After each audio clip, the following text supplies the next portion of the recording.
sa panahon na yun, dapat maging practical na rin yung gift natin. When you say my name, I feel tight in my chest. Can't handle the space. I need you here by my side.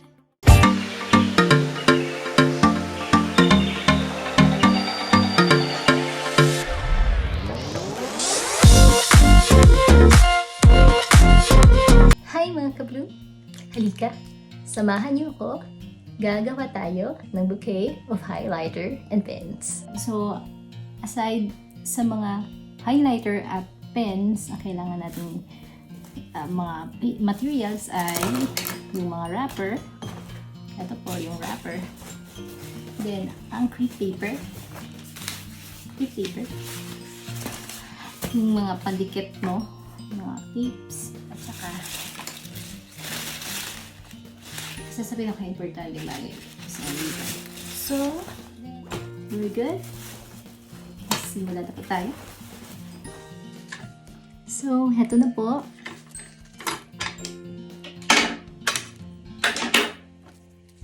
Yung gagawin natin is ikakat yung crepe paper. And then, gagawin na parang ganito. So, eto po.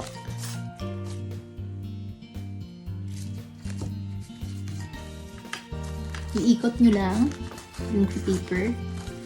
Tapos, magdi-design kayo na parang ganito.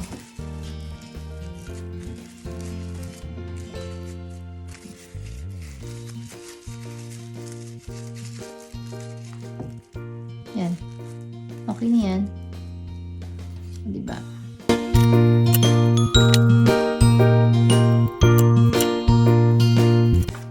May ginawa ako pero parang di ko gusto yung pagkakagawa ko, so inulit ko naman ulit.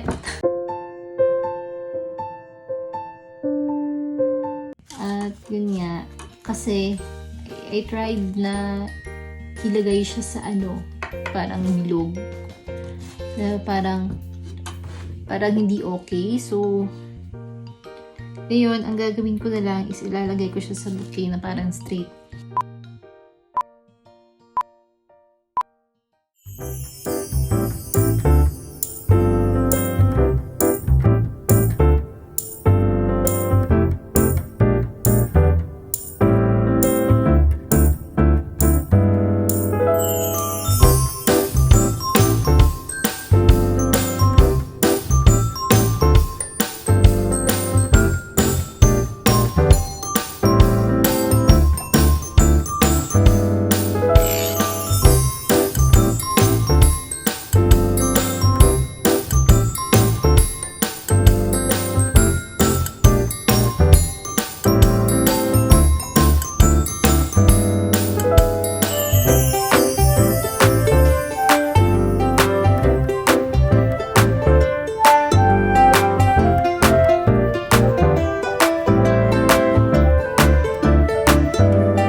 Thank you for watching!